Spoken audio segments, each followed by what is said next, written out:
I've been lurking here for a while but never thought I'd actually post anything. Today though I feel like I need to get this off my chest because I don't know who else to talk to about it. I grew up in a pretty messed up family situation. My mom Linda raised me by herself until I was about 12. Back then it was just the two of us, and while life wasn't perfect, it felt like she was really there for me. Then she met George. First I was happy for her. I thought it would be nice for her to have someone in her life, and maybe he'd be a good father figure for me. I was so naive. George had a son, Garrett, who was 5 years older than me. When George and my mom got married, Garrett was 21 and I was 16. From the moment they moved in, it was like Garrett became the center of everyone's world. He was the golden boy, the one who could do no wrong. George obviously doted on him, and my mom, she just went along with it. It didn't take long before I realized I was being pushed to the sidelines. If Garrett left a mess in the kitchen, it was somehow my fault. If he forgot to do something, I was accused of distracting him. I'm not exaggerating when I say that every single problem in that house, no matter who caused it, was pinned on me. It got to the point where I felt like I couldn't breathe without someone blaming me for something. One time, Garrett got into a fight with his girlfriend. He was yelling at her on the phone, and my mom walked in and immediately turned to me, saying I must have done something to stress him out. I was literally sitting on the couch doing homework. But no, somehow I was the problem. It wasn't even just the blame, it was the way they made me feel like I didn't belong. George would talk about how proud he was of Garrett, how he was destined for great things, how he had worked so hard to raise him right. Meanwhile, I'd get comments like, "You should learn to be more like Garrett," or, "Why can't you be as responsible as Garrett?" First, I tried so hard to please them. I thought if I got good grades or helped out more around the house, maybe they'd notice me. Maybe they'd treat me like I mattered. But it didn't work. Garrett could do the bare minimum and still get praise, while I'd go out of my way to be helpful and get nothing but criticism. It was exhausting. The worst part was how my mom changed. Before George, she was my biggest supporter. She always had my back. But after they got married, it felt like she was more interested in keeping George happy than being a good mom to me. If George blamed me for something, she'd go along with it, even if she knew it wasn't true. She'd just look at me with this tired expression, like she wanted me to stop making waves. I remember one time asking her why she never stood up for me, and she just said, "You know how George is. It's easier this way." Easier for who? I think what hurt the most was the way Garrett treated me. He wasn't outright mean, but he definitely enjoyed being the favorite. He'd make these passive-aggressive comments like, "Oh, Alice, maybe you should sit this one out. Dad and I are talking about something important." Or, "Don't worry about cleaning up. I'm sure you're used to it by now." Stuff like that. It wasn't enough to call him out on, but it made me feel so small. Looking back, I realized how much it messed with my head. I started doubting myself all the time. Was I really the problem? Was I just difficult to live with? I couldn't tell anymore. I felt invisible, like I didn't matter to anyone in that house. And the worst part?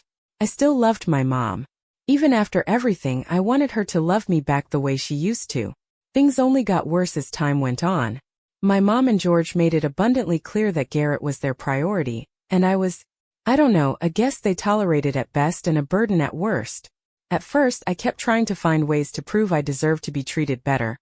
But eventually, I realized there was no winning.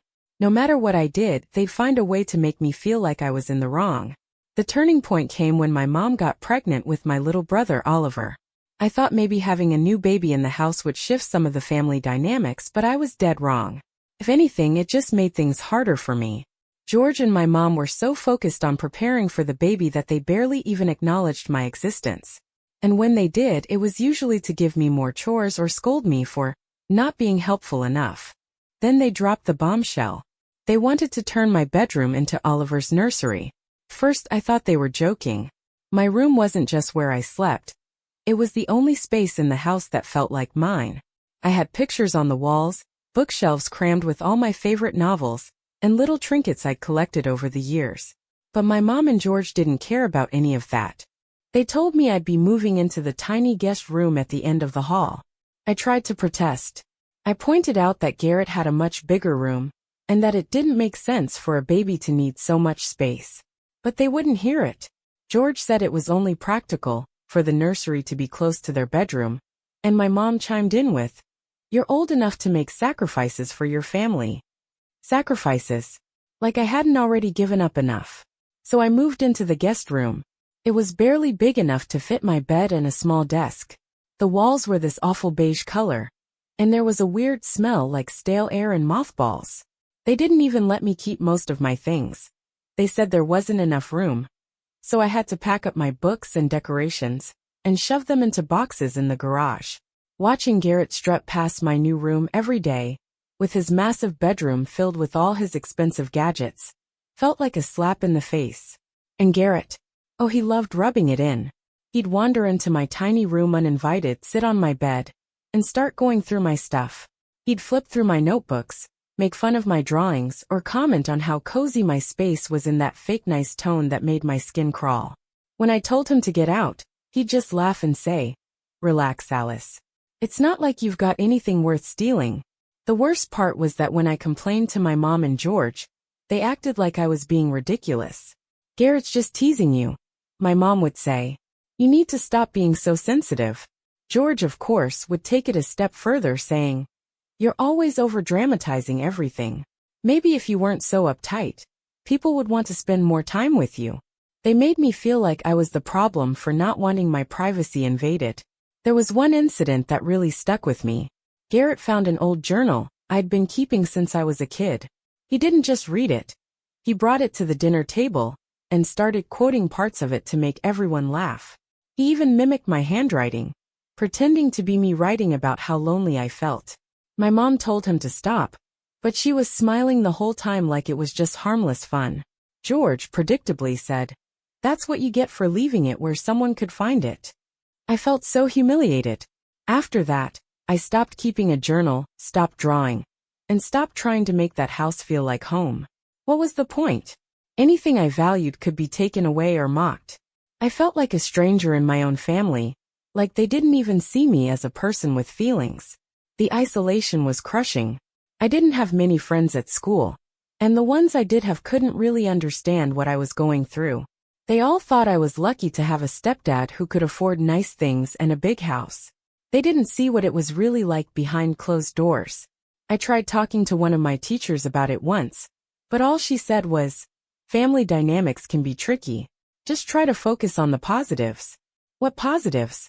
I started spending more time in the garage, where all my boxed-up belongings were stored. Sitting on the cold concrete floor, surrounded by my old books and photos, was the closest thing I had to a safe space. I'd read for hours or just sit there pretending I was somewhere else. Anywhere but that house. It wasn't much, but it was better than nothing. Sometimes I wonder if they even noticed how much they were hurting me. Or maybe they just didn't care. By the time I was 18, I had made up my mind. I had to get out of that house. I couldn't take it anymore. The constant blame, the lack of privacy, the way George and my mom always sided with Garrett. Every time I walked through the front door, it felt like a weight was crushing me. So I started planning my escape. The first step was getting a job. I found one at a local restaurant, bussing tables and washing dishes. It wasn't glamorous, but it paid enough to get by. I threw myself into it, volunteering for every shift I could. I'd stay late, take on extra work, and cover for coworkers whenever they needed it. Anything to keep me out of that house. The restaurant became my refuge, a place where I could be around people who didn't treat me like I was invisible or a problem. At first, my mom and George didn't seem to care that I was working so much.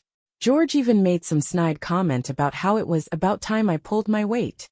But when they realized how serious I was about saving money, they started to get nervous. My mom asked why I wasn't spending any of my paychecks on myself, and I just told her I was being responsible. Truthfully, I was saving every penny I could.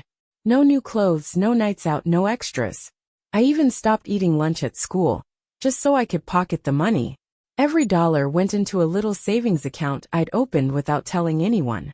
Over the next year, I kept my head down and focused on my goal. I'd leave for work as early as possible and come home late, sneaking into the garage to avoid interacting with anyone. Garrett, of course, couldn't resist making fun of me. "You're such a workaholic, Alice," he'd say with that smug grin. "You know you're just going to blow all that money on something stupid, right?" I ignored him. I'd learned by then that arguing was pointless. By the time I turned 19, I had enough saved up to make my move. My best friend Jane had been my lifeline through everything. She knew how bad things were at home, and when I told her I wanted to leave, she immediately offered to split an apartment with me. We found a tiny place, just a one-bedroom with a pull-out couch in the living room, but it was perfect. It was ours. The day I told my mom and George the first was moving out, I felt like I was standing on a cliff about to jump. I sat them down after dinner, my hands shaking, and said, "I've decided to get my own place. I'll be moving out next week." My mom's face fell, and George just stared at me like I'd said something offensive. "You can't be serious," my mom said, her voice trembling. "Where will you go? How will you afford it?" "I've been saving up," I told her. "Jane and I found a place. I'll be fine." George leaned back in his chair, crossing his arms. "This is ridiculous, Alice. You're not ready to live on your own. You think you can just leave because you've saved a little money? Real life isn't that easy. I've been taking care of myself for years," I shot back. "I'll manage." My mom started crying, which caught me off guard. I expected anger or guilt tripping, but seeing her upset made me hesitate. For a split second, I wondered if I was making a mistake. Then George opened his mouth again. "You're being selfish," he said. "Your mother has done everything for you, and this is how you repay her? By abandoning your family." Something inside me snapped. "Everything for me?" I said, my voice rising. "She gave up on me the moment she married you. All you've ever done is make me feel like I don't belong here. I'm done." I stood up and walked away before they could respond. My heart was pounding, but I didn't stop. I went straight to my room. Well, the tiny guest room they'd shoved me into, and started packing. Garrett wandered in while I was throwing clothes into a bag. "Wow, you're actually leaving," he said, leaning against the doorframe. "Guess you couldn't handle it here, huh?"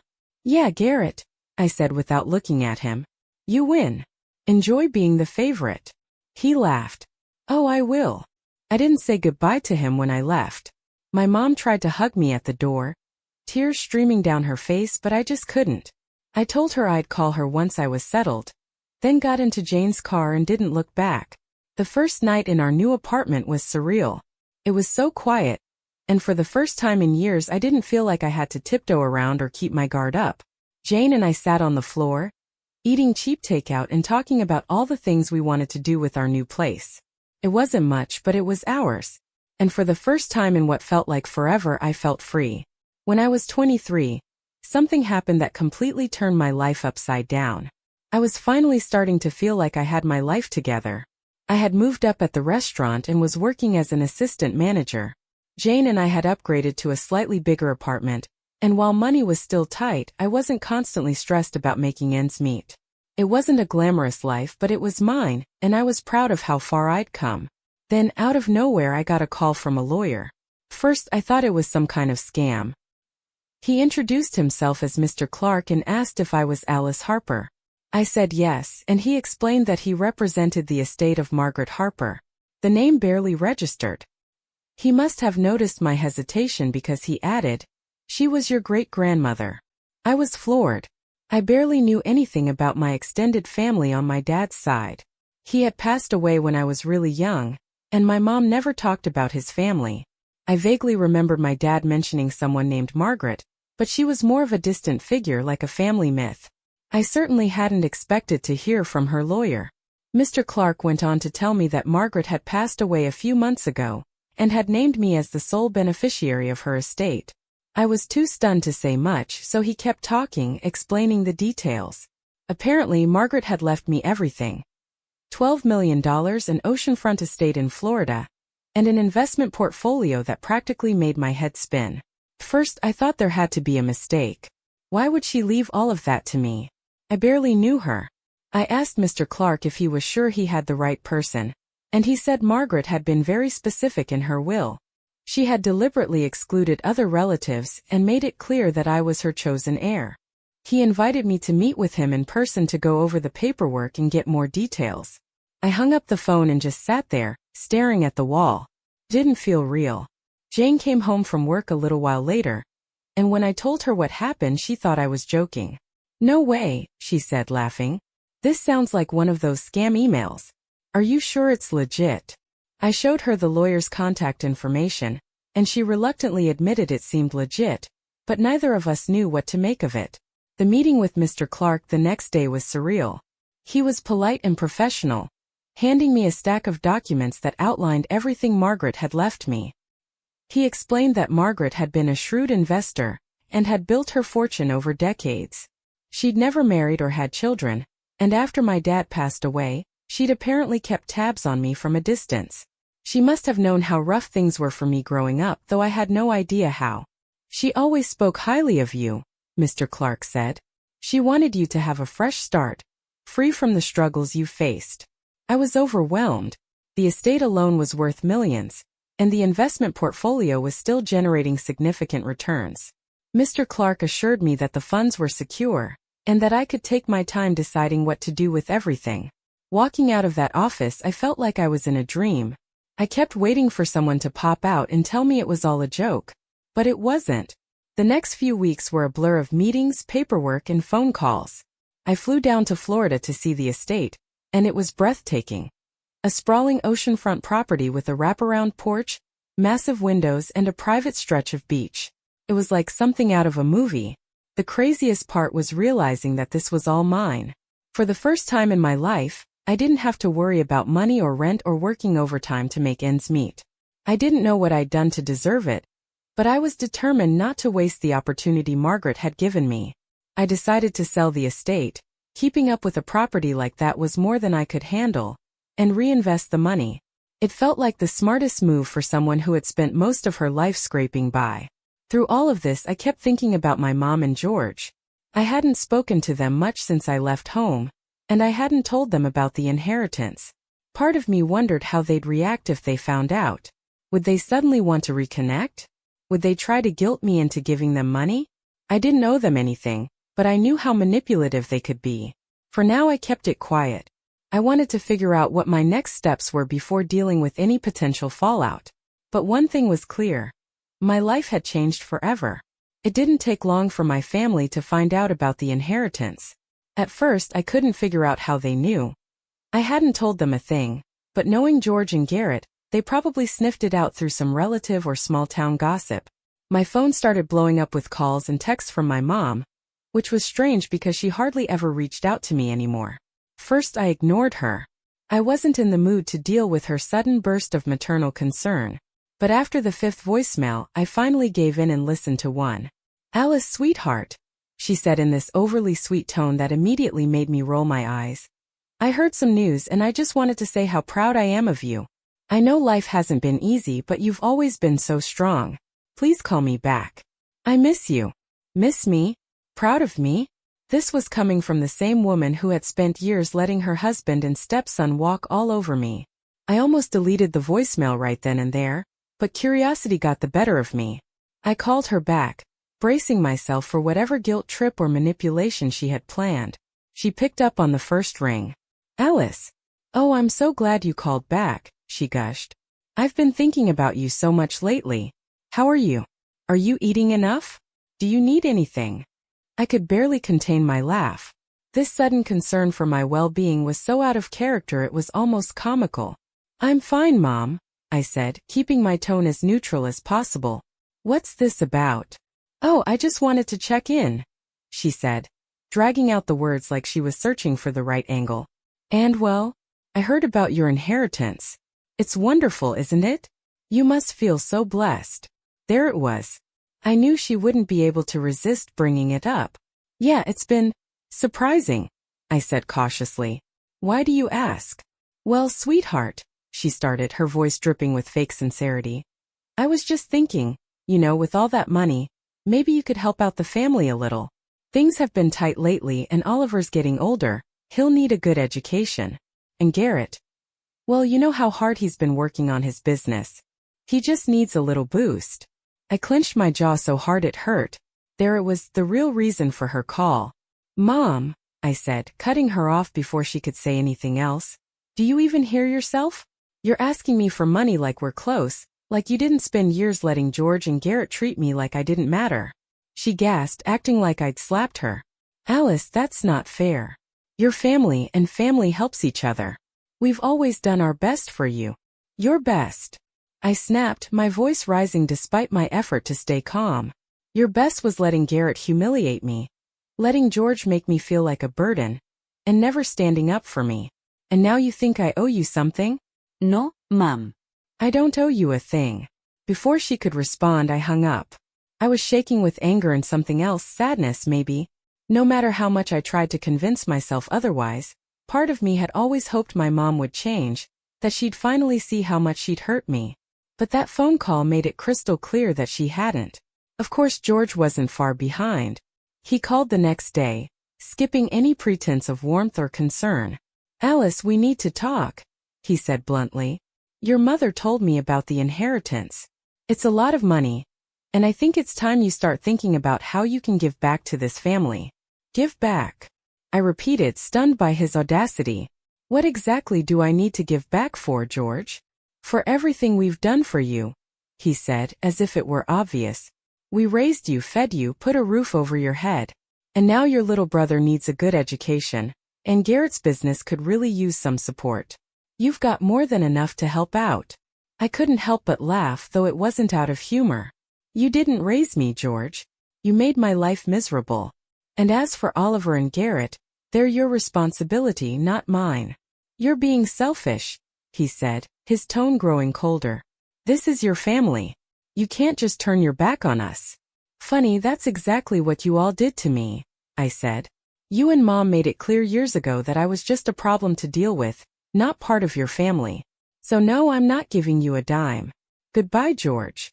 I hung up and blocked his number along with my mom's. For good measure, I blocked Garrett too, even though he hadn't reached out yet. I could only imagine what his pitch would have been. Probably some sob story about how I'd ruined his chances at success by not helping him out. After that, I told Jane everything. She just shook her head, muttering, "Unbelievable." We spent the night watching movies and eating pizza, and for the first time in weeks I actually felt at peace. I had finally stood up to them, and it felt like a weight had been lifted off my chest. Still, I knew it wasn't over. People like George and my mom don't just give up when there's money involved. But I was ready. I wasn't the same scared, invisible girl they used to push around. They could try all they wanted. I wasn't going to let them take one more thing from me. Just when I thought things couldn't get any more ridiculous, my mom decided to take things to a whole new level. A couple of months after I told her and George to back off, I got served with legal papers. At first I couldn't believe it. My mom, my own mom, was suing me for a portion of the inheritance. According to the papers, she was claiming that as my mother, she had earned a share of the money because she'd spent years raising me and supporting me financially. I read the whole thing in disbelief, my stomach churning with a mix of anger and sadness. After everything she'd put me through, this was her move? It was like she was determined to prove that my value to her had always been tied to what I could give her. I immediately called Mr. Clark, the lawyer who had handled the inheritance. He reassured me that the case was weak and that the will was ironclad. Still, I had to go through the process, which meant dealing with depositions, court dates, and worst of all, my mom's attempts to paint herself as some kind of long-suffering parent. In court, her lawyer tried to spin this narrative that she had sacrificed everything for me, that she had worked tirelessly to provide for me, and that it was only fair for her to get a share of what they called a family asset. They brought up how she'd been a single mom after my dad died, how she'd taken me in when she married George, and how much she'd supposedly done to give me a good life. I sat there biting my tongue, while they painted this picture of a woman who didn't exist. The truth was that my mom had stopped being a real parent the second George came into the picture. She hadn't taken me in like some benevolent savior. I was her daughter, and she'd made me feel like an outsider in my own home. When it was my turn to speak, I didn't hold back. I told the court exactly how things had been for me growing up. How I'd been blamed for everything, forced to move into a tiny guest room, and treated like I didn't matter. How my mom had allowed George and Garrett to walk all over me while she stood by and did nothing. And now, after years of ignoring me, she thought she had the right to demand money from me? My lawyer was amazing. He pointed out that the inheritance had nothing to do with her, that it had been left to me specifically because Margaret had chosen me as her heir. The judge seemed to agree, and after weeks of stress and emotional turmoil, the case was dismissed. The ruling was clear. The inheritance was mine and mine alone. My mom wasn't entitled to a single penny. On paper it was a victory, but it didn't feel like one. As I walked out of the courtroom, I felt more numb than anything. Winning the case didn't undo the damage. The whole experience left me feeling hollow, like whatever fragile thread had connected me to my family had finally snapped. I realized that I'd been holding on to this faint hope that maybe, just maybe, my mom would come around, that she'd apologize or show some sign that she cared about me as a person and not as a bank account. But the lawsuit was the final nail in the coffin. She didn't see me as her daughter anymore, if she ever had. I was just a means to an end. After the case, I blocked her, George, and anyone else in the family who tried to contact me. I needed to protect my peace, even if it meant cutting ties completely. It hurt, of course it did. No one grows up dreaming of a life where they have to walk away from their own family. But I knew it was the right thing to do. Jane was a lifesaver during that time. She reminded me that family isn't about blood. It's about who shows up for you, who supports you, and who makes you feel loved. I leaned on her and a few close friends as I worked through the emotional fallout. Over time I started to heal. I focused on building the life I wanted, free from the toxicity I'd grown up with. I invested some of the inheritance into starting my own business, something I never would have dreamed of doing before. It wasn't easy, but I finally felt like I was living life on my own terms. Sometimes, late at night, I'd find myself thinking about my mom and the rest of my family. I'd wonder if they ever regretted what they'd done or if they'd convinced themselves that I was the villain in their story. But those thoughts didn't consume me the way they used to. They were just passing shadows, reminders of a life I'd left behind. In the end, the lawsuit was painful, but it also gave me closure. It forced me to confront the reality of my family's behavior and make the decision to move forward without them. It wasn't the life I'd planned, but it was mine, and for the first time in years that felt like enough. After everything with the lawsuit, I realized I needed a break. A real break. Not just from work but from the emotional weight of the past few months. Jane must have seen it too, because one day she walked into our apartment and announced that she, Mike, Lauren, and I were going on a trip. "We need some ocean air and no responsibilities," she said, grinning. "You especially." I was hesitant at first. Taking time off felt indulgent, even with my newfound financial freedom. But Jane wouldn't hear it. She booked the trip and wouldn't let me back out. A few weeks later, the four of us piled into a car and headed to a quiet beach town a few hours away. The place was perfect, small, peaceful, and tucked away from the chaos of the world. Our rental was a cozy little house just a short walk from the water. Every morning we'd wake up to the sound of waves crashing on the shore. We spent our days exploring the town, eating at local diners and lounging on the beach. At night we'd sit around a fire pit, talking about everything and nothing under the stars. Something shifted in me during that trip. For the first time in years I felt like I could truly exhale. Being with Jane, Mike, and Lauren reminded me of what it felt like to be cared for, to be seen and valued. They weren't just friends, they were my family in every way that mattered. One night, as we sat on the beach watching the sunset, Mike turned to me and said, "You've been through a lot, Alice. But look at you now. You're here, you're thriving. That's pretty incredible." I laughed, brushing off the compliment, but Lauren chimed in. "No, he's right. You're one of the strongest people I know. And we're lucky to have you in our lives." I felt my throat tighten, and for a moment I couldn't speak. All I could do was smile and hope they knew how much their words meant to me. That trip changed my perspective on so many things. I realized that family isn't about blood.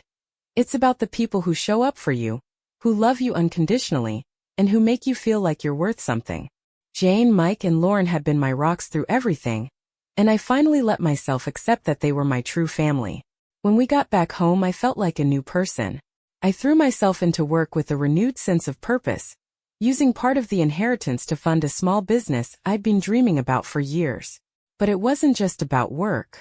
I also started volunteering at a local youth center, hoping to give back in a way that felt meaningful. It was rewarding in ways I hadn't expected. The kids I worked with reminded me of myself at their age, lost, uncertain, and desperate for someone to see them. Helping them find their footing gave me a sense of fulfillment I hadn't felt before. I also made a point to strengthen my relationships with the people who brought me joy. Jane and I grew closer than ever, and Mike and Lauren became like siblings to me. We made a habit of taking monthly trips or hosting game nights, filling our lives with laughter and connection. As the months went by, I found myself thinking less and less about my biological family. They were part of my story, but they didn't define it anymore. I had a new family now, one I'd chosen and who had chosen me in return. Looking back, I never could have imagined my life turning out this way. There were times when I thought I'd never escape the shadow of my past, when I believed I wasn't worth loving or protecting. But now I know better. I've built a life full of love, support, and meaning, and for the first time I feel truly free. Sometimes when I walk along the beach or sit by the fire with my friends, I think about how far I've come. The pain of my past will always be a part of me, but it doesn't control me anymore. I found my real family, and with them I found myself. When I got back from that trip, I felt like I finally knew what I wanted to do with my life. For so long I'd been in survival mode, working to escape my past, trying to find stability, and figuring out who I was outside of my family's shadow. But now I felt like I had a direction. I wanted to use what I'd been through to make a difference, to help others the way I wish someone had helped me. That's how I ended up at the children's shelter. It started small. I was just looking for volunteer opportunities and stumbled across a listing for mentors. The shelter worked with kids and teens who had been through tough situations, abuse, neglect, or just families that didn't want them. It hit close to home and I knew I had to be involved. First it was daunting. I wasn't sure if I'd have anything to offer or if they'd even want me there. But as soon as I walked through those doors, I knew I was in the right place. The kids reminded me so much of myself at their age. Guarded, uncertain, and desperate for someone to see them. Slowly but surely I started to connect with them. I'd help with homework, organize activities, or just sit and listen to their stories. One girl in particular stuck with me. Her name was Mia and she was 13, angry at the world, constantly getting into fights and convinced no one cared about her. I saw so much of myself in her. Over time we built a bond. She started opening up, sharing bits and pieces about her life, and how she felt like she didn't belong anywhere. I told her that I used to feel the same way, and her eyes lit up, like she couldn't believe someone understood. It wasn't easy and there were plenty of setbacks, but watching kids like Mia find hope again made every moment worth it. I realized that this was my calling, helping others find their way out of the darkness. I started pouring more time and resources into the shelter, funding new programs and even creating a scholarship fund for the older kids. It felt incredible to know that I was making a tangible difference. At the same time, I was working on myself. Jane suggested therapy, and while I was hesitant at first, I eventually gave it a try. It wasn't easy digging into all the anger and resentment I'd been carrying for so long, but my therapist helped me see things from a new perspective. She didn't excuse what my family had done, but she helped me understand that holding on to that anger wasn't hurting them. It was hurting me. Over time, I started to let go of the bitterness. That didn't mean I forgave them or wanted them back in my life, but I stopped letting their actions define me. My past was just that, my past. It didn't have to dictate my future. My friends were a huge part of my healing too. Jane, Mike, and Lauren were always there, cheering me on and reminding me how far I'd come. They were the family I'd chosen, and their love and support made me feel like I could handle anything. One day, as I was walking out of the shelter, I caught a glimpse of myself in a window. I almost didn't recognize the person staring back. I wasn't that scared, insecure girl anymore. I was confident, happy, and fulfilled. For the first time in my life, I felt whole. I still think about my mom, George, and Garrett sometimes. I wonder if they ever think about me or regret how they treated me. But those thoughts don't weigh me down like they used to. They're just passing memories, like echoes from another life. Now my focus is on the future. I'm working on expanding the shelter's reach, connecting with other organizations, and building something that will last long after I'm gone. I've found my purpose, and it fills me with a sense of peace I never thought I'd have. If there's one thing I've learned through all of this, it's that life doesn't always turn out the way you expect. Sometimes it's harder and messier than you ever imagined. But if you keep going, if you keep fighting for what matters, you can build something beautiful out of the broken pieces. That's what I've done. And for the first time, I can honestly say I'm proud of the person I've become.